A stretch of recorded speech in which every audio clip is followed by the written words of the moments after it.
Ladies and gentlemen, Asian Guy here, and what I'm about to reveal will make your blood run cold. Just days after I warned you about the February 1st deadline that could freeze your silver access, the US government just became the largest whale in the silver market. They've approved a $2.5 billion strategic silver purchase program that doesn't just change the game, it ends it for retail buyers forever. This isn't some bureaucratic announcement buried in government paperwork. This is an economic nuclear weapon that transforms the United States government from a passive observer into the most aggressive buyer in silver market history. And if my calculations are correct, we're looking at force majeure, complete market breakdown, by April. Let me connect the dots that no mainstream outlet will dare to touch, because understanding these connections could mean the difference between owning real wealth and watching helplessly as the world's most powerful buyer eliminates your access to physical silver permanently. The timing is absolutely diabolical. First, Trump's February 1st tariffs disrupt European supply chains and spike import costs by 18 to 25%. Retail investors panic buy what's left. Industrial users lock in long-term contracts at any price. Supply chains buckle under pressure. And just when the market reaches maximum stress, the US government announces they're entering as a buyer with $2.5 billion in purchasing power. Do you understand what this means? The federal government just declared war on silver scarcity by becoming the primary driver of that scarcity. They're not trying to stabilize markets. They're deliberately destabilizing them to secure strategic metals before anyone else can. The mathematics are absolutely brutal. $2.5 billion at current silver prices of around $85 per ounce equals roughly 29.4 million ounces of government buying power.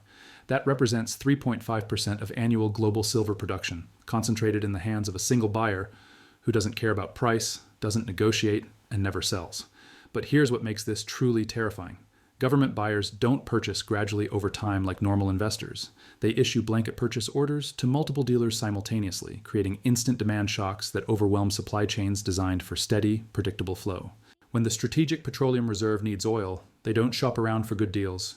They place massive orders that get filled immediately at whatever price the market demands. The Strategic Silver Reserve, because that's what this $2.5 billion program represents, operates the same way. They buy everything available, immediately, at any price necessary to fill government quotas. This transforms retail silver dealers from businesses serving individual customers into government contractors, competing for federal purchase orders worth millions of dollars. When a dealer can choose between selling 1,000 ounces to retail buyers over several weeks, or selling 100,000 ounces to the government in a single transaction, the choice is obvious. Retail buyers get eliminated from the equation entirely. The strategic implications are staggering. Silver isn't just an investment metal. It's a critical defense material used in missile guidance systems, radar components, electronic warfare equipment, and advanced weapons platforms. The government isn't buying silver to make coins for collectors. They're buying silver because modern warfare depends on it. Every guided missile contains approximately 15 to 20 ounces of silver. Every advanced radar system requires hundreds of ounces. Every military satellite needs silver-based components that can't be substituted with cheaper alternatives.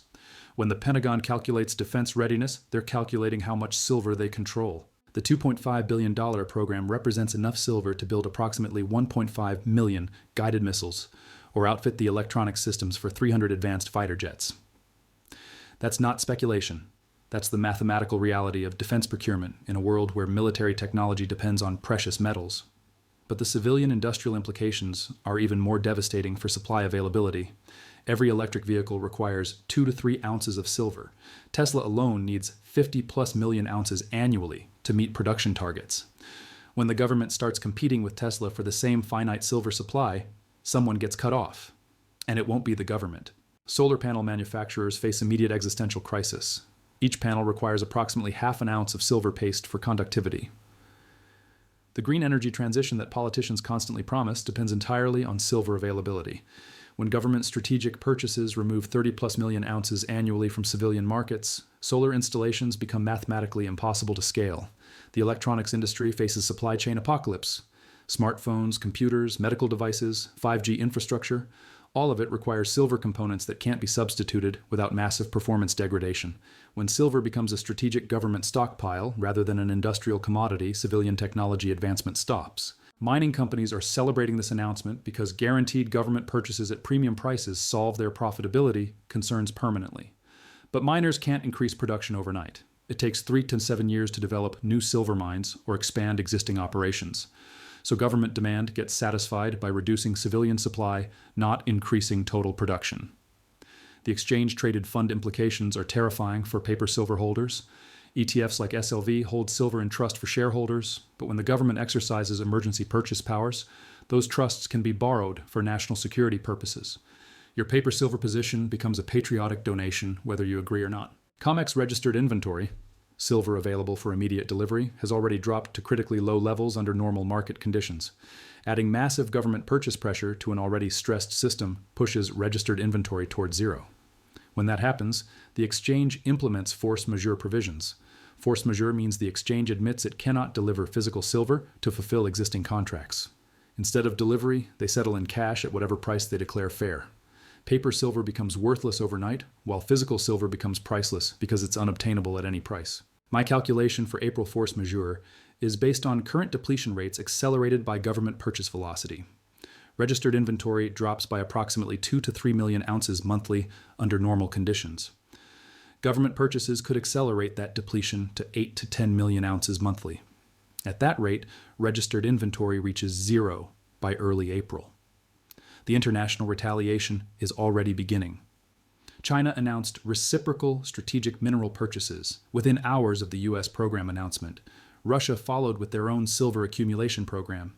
Major producing countries are implementing export restrictions to preserve domestic strategic reserves. We're witnessing the beginning of a global resource war where silver becomes weaponized by every major power simultaneously. Countries aren't just buying silver for industrial use, they're buying it to deny access to geopolitical rivals. The currency implications are staggering. When governments buy massive amounts of precious metals with freshly printed fiat currency, they're essentially admitting that paper money has become unreliable for storing wealth. The $2.5 billion silver program isn't funded by tax revenue or budget surpluses. It's funded by Federal Reserve money creation. So the government is printing dollars to buy silver, removing that silver from civilian markets, while the newly printed dollars chase fewer goods and services in the civilian economy. That's textbook inflation acceleration disguised as national security policy. European allies are panicking because the combination of import tariffs plus domestic strategic purchases creates a perfect storm of silver unavailability.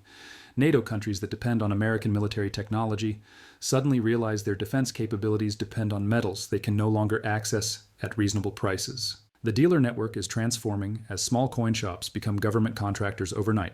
They receive priority allocation from wholesalers, but with government purchase obligations leaving nothing for retail customers. Major online dealers implement qualified buyer programs prioritizing high-volume purchasers. When they can sell entire monthly inventory to government contractors in single transactions, they stop maintaining retail websites. Premium spreads explode beyond predictions. Silver coins trading at $3-5 over spot weeks ago now command $15, $20 premiums. Some dealers stopped quoting premiums entirely, requiring phone calls to discuss current market conditions. The legal framework gives government power to commandeer private silver during declared emergencies. The Defense Production Act allows federal agencies to redirect civilian supplies for defense purposes. Your storage facility can become a government warehouse with proper authorization. But the most terrifying aspect, government doesn't need confiscation when they can purchase all available supply before it reaches civilian markets. Why seize silver from citizens when you can prevent acquisition entirely? Timeline compression accelerates beyond aggressive projections. What I thought would be gradual supply tightening over 6 to 12 months becomes supply elimination over 6 to 12 weeks. Government orders process simultaneously with industrial panic buying and retail FOMO, creating unsatisfiable demand levels. Smart money positioned months ago when government purchases were just rumors. Industrial money positioned after February 1st tariffs made alternatives expensive. Government money positions now with unlimited purchasing power. Retail money will discover nothing left to position in.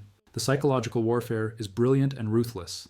By announcing strategic purchases publicly, government triggers panic buying that accomplishes supply control objectives more efficiently than secretive accumulation. Every citizen who panic buys validates government thesis that silver is strategically important enough to hoard. Mining stock implications are explosive for companies with existing production capacity. Government contracts provide guaranteed premium sales for years. But developing companies face regulatory uncertainty as permits get scrutinized through national security lenses. The storage and logistics challenges create entirely new bottlenecks. Government silver purchases require secure transportation and certified storage facilities. The infrastructure for handling 30+ million ounces annually doesn't exist, so the government commandeers private storage capacity. Regional availability becomes extremely uneven, as purchases concentrate on areas with existing logistics infrastructure. Rural dealers lose wholesale access as distributors prioritize urban government contractors. Physical silver becomes geographically rationed within the United States. Options markets price in extreme volatility as normal supply-demand relationships break when one buyer has infinite purchasing power backed by money creation authority. Implied volatility suggests either complete collapse or explosive spikes with no middle ground. But here's the ultimate trap. When force majeure hits COMEX in April, physical silver doesn't just become expensive, it becomes unavailable at any price because government controls all supply sources through strategic purchase contracts. We're 8 to 10 weeks from a market structure never before seen, a critical commodity completely controlled by a single buyer with unlimited resources and no obligation to sell to civilian markets. This is Asian Guy, and the new whale isn't another billionaire investor.